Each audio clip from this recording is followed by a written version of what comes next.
Some time ago, I got a ticket for a journey from Charleston, SC, to New York City on a big ship called the Independence. The ship was led by Captain Hardy. We were supposed to leave on the 15th day of June, depending on the weather. On the 14th, I went onto the ship to check my room. I found out that many people were going on this trip, including ladies. I saw names of people I knew, and I was happy to see Mr. Cornelius Wyatts' name. He was a young artist and my good friend. We used to study together at university. He was talented but could be unfriendly, sensitive, and passionate at times. He also had a warm heart. I noticed he had booked 3 rooms on the ship, one for himself, one for his wife, and one for his 2 sisters. The rooms had narrow beds, and I wondered why they needed 3 rooms for 4 people. I was being overly curious about it, but then I figured maybe they had a servant coming with them. However, I saw no mention of a servant on the list. Originally, they had planned to bring one, but it seemed like they changed their minds. I thought maybe they wanted to keep something with them, like a painting, instead of storing it in the ship's hold. I knew Wyatt's 2 sisters, and they were nice and smart girls. Wyatt had recently married, and he had talked a lot about his wife, describing her as beautiful, clever, and talented. On the day I went to the ship, the 14th, Wyatt and his group were also planning to visit. But I got a message saying Mrs. W. isn't feeling well and won't come on board until tomorrow when we're sailing. The next day, I went to the ship, but the captain told me we might not sail for a day or 2 due to some circumstances. He promised to let me know when we were ready to go. This was a bit strange, because the weather was good, but he couldn't explain the circumstances, so I had to go back home and wait. After almost a week, the captain finally sent word that we were ready to sail. I went to the ship and saw many passengers getting ready. Wyatt and his group arrived a bit later. There were his 2 sisters, his new wife, and himself. He seemed a bit gloomy, but I was used to it. He didn't introduce me to his wife, instead, his sister Marion did it. Mrs. Wyatt wore a veil, and when she lifted it, I was surprised. She wasn't as beautiful as Wyatt had described. She looked rather plain. But she seemed well-dressed and probably won Wyatt's heart with her personality. She didn't say much and went to her room with Mr. Wyatt. I got curious about what extra stuff they had brought with them. A cart brought a long wooden box to the ship, and we sailed soon after. The box was long and narrow, about 6 feet by 2.5 feet. It looked like it could only hold one thing, maybe a copy of a famous painting. I thought Wyatt was trying to surprise me with a painting from Florence. He probably thought I wouldn't figure it out, but I planned to tease him about it. Something bothered me a lot. The big box didn't go into the extra room, as I thought. It was put in Wyatt's room, taking up almost all the space. It must have been uncomfortable for him and his wife. On the lid, it said, Mrs. Adelaide Curtis, Albany, New York. Charge of Cornelius Wyatt, ESQ. The weather was nice for the first few days, even though the wind was against us after we left the coast. Most passengers were happy, but Wyatt and his sisters were different. They kept to themselves. I could understand Wyatt's behavior, but I couldn't excuse his sisters. They spent most of the time locked in their rooms and refused to talk to anyone. Mrs. Wyatt was more pleasant. She liked to chat and flirt with the men. People laughed with her. The big question was how Wyatt ended up with her. People thought it must be her wealth, but I knew that wasn't it. Wyatt had told me he married her for love. He was so refined and particular, with a keen eye for beauty. Everyone noticed he avoided her and spent most of his time locked in his room. It was almost as if he lived there, leaving his wife free to enjoy herself with other people in the main cabin. My conclusion was that he had married someone far beneath him, and he seemed disgusted with his choice.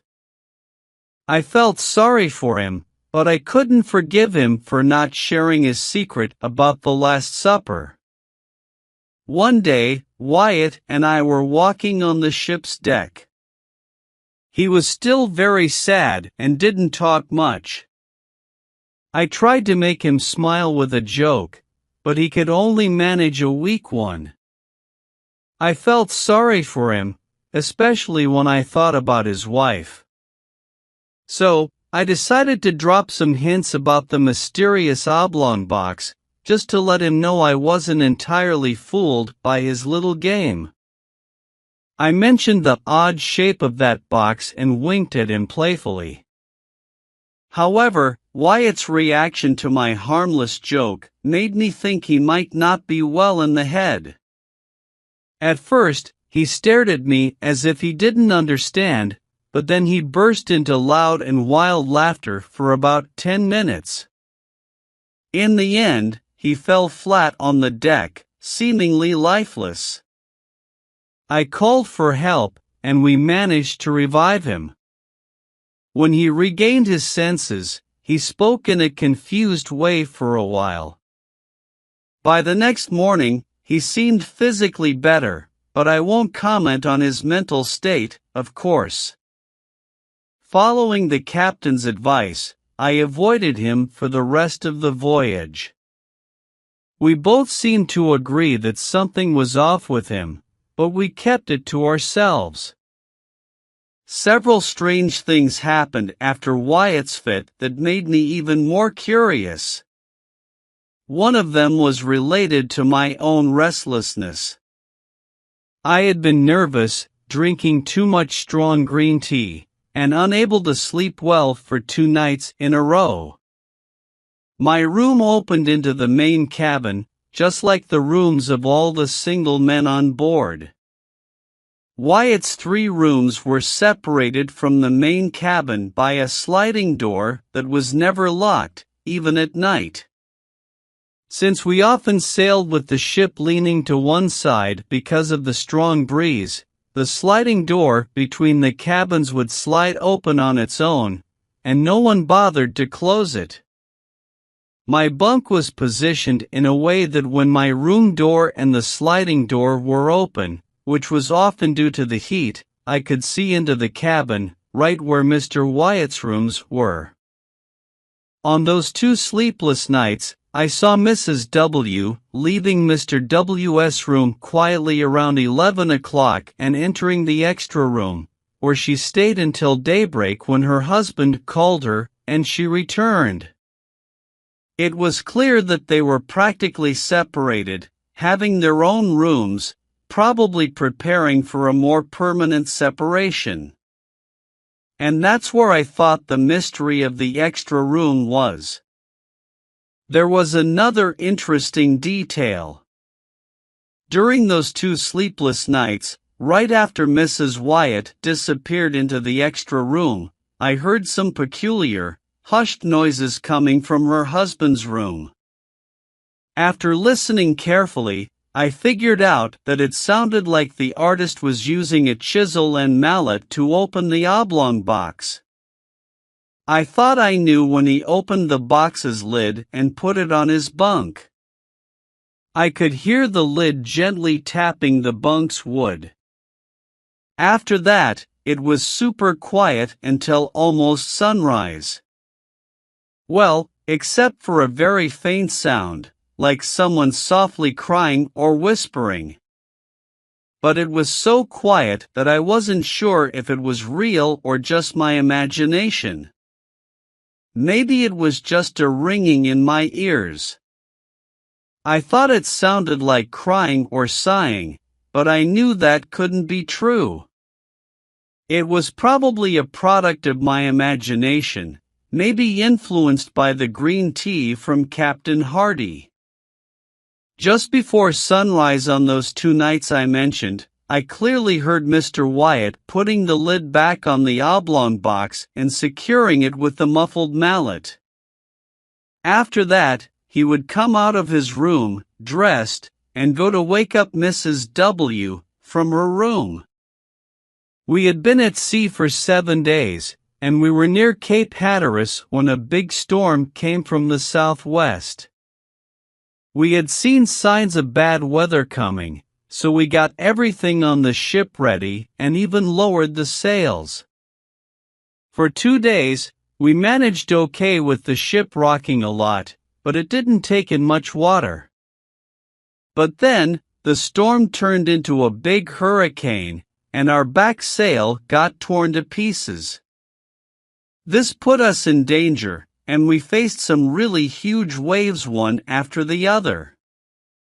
During this trouble, 3 men fell overboard with the kitchen, and we lost most of the left side of the ship's railing. We barely had time to recover before the back sail got ripped apart too, and we had to use a smaller sail at the front, which helped us handle the waves better. The hurricane, however, didn't stop, and we were in big trouble.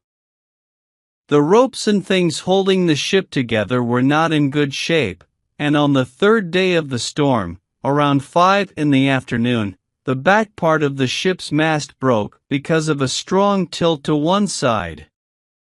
We tried for over an hour to get rid of the broken mast, but it was very hard because the ship kept rocking a lot. To make things worse, the ship's carpenter came to us and said there was 4 feet of water inside the ship. We tried to use the pumps to get the water out, but they didn't work well. People started to panic, and we tried to make the ship lighter by throwing out some of the cargo and cutting down the other 2 masts. We did manage to do that, but the pumps weren't helping, and the water was coming in fast. As the evening came, the storm got a bit weaker, and the sea calmed down a bit too. We started to hope that we might survive by using the lifeboats.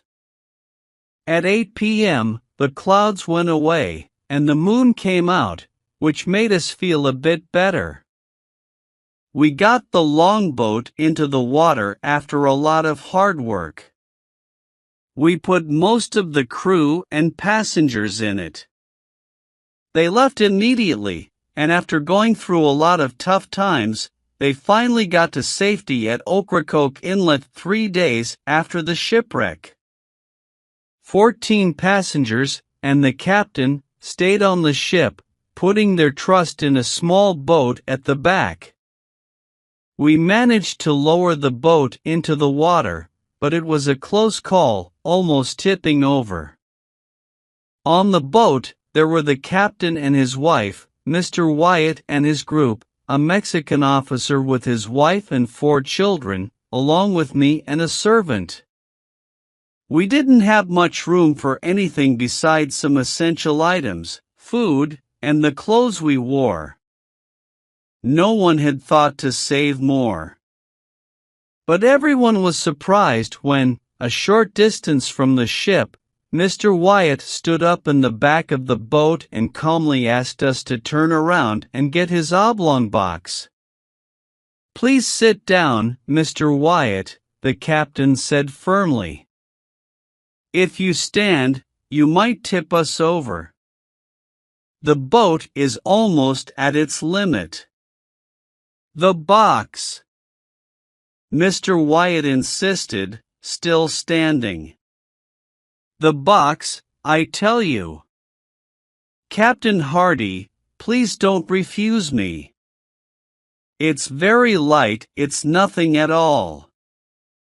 I beg you, for your mother's sake, for heaven's sake, for your own salvation, please go back for the box." For a moment, the captain seemed moved by Mr. Wyatt's plea, but he quickly regained his sternness and said, "Mr. Wyatt, you're acting irrationally. I can't agree to your request. Please sit down, or you'll endanger the boat. Wait, hold him, grab him. He's about to jump overboard." There, he did it. As the captain spoke, Mr. Wyatt indeed leaped from the boat. Since we were still close to the wreck, he managed, with almost superhuman effort, to grab onto a rope hanging from the ship's front. In moments, he was back on board and rushed frantically into the cabin. Meanwhile, we had been pushed away from the ship by the strong sea, leaving us at the mercy of the fierce waves. We tried to turn back, but our small boat was like a feather in the powerful storm. We soon realized that the artist's fate was sealed. As we drifted farther from the wreck, we watched in astonishment as Mr. Wyatt, who appeared to be mad, emerged from the cabin and, with incredible strength, pulled the oblong box up through the hatchway. We couldn't believe our eyes as he quickly tied a thick rope around the box and then around himself. In an instant, both he and the box were in the sea, vanishing suddenly and completely. We remained still for a while, our eyes fixed on the spot. Eventually, we rowed away, and silence enveloped us for an hour. Finally, I dared to speak. "Did you notice, Captain, how they sank so suddenly? Wasn't that incredibly strange? I must admit that when I saw him tie himself to the box and throw himself into the sea, I held some faint hope that he might somehow be saved." "They sank as one would expect," the captain replied. "They'll rise again, but not until the salt has dissolved." "The salt!" I exclaimed. "Hush," the captain cautioned, pointing to Mr. Wyatt's wife and sisters. "We should discuss these matters at a more appropriate time. We suffered a lot and barely survived." After 4 days of intense struggle, we landed on the beach near Roanoke Island. We stayed there for a week, treated well by the wreckers, and then found a way to reach New York. About a month later, I met Captain Hardy on Broadway. We talked about the shipwreck and Mr. Wyatt's tragic fate. Here's what I found out. Mr. Wyatt, the artist, had booked a voyage for himself, his wife, 2 sisters, and a servant. Sadly, his wife became seriously ill and passed away on June 14th, the same day I first visited the ship. He had to bring her body to her mother in New York. Most passengers wouldn't want to sail with a dead person, so Captain Hardy arranged for the body to be brought on board secretly in a box with some salt to preserve it. They didn't tell anyone about the lady's death, and the maid pretended to be her wife during the voyage. My confusion was clear. Recently, I've had trouble sleeping. There's a face that haunts me, and I can't forget a hysterical laugh that keeps ringing in my ears.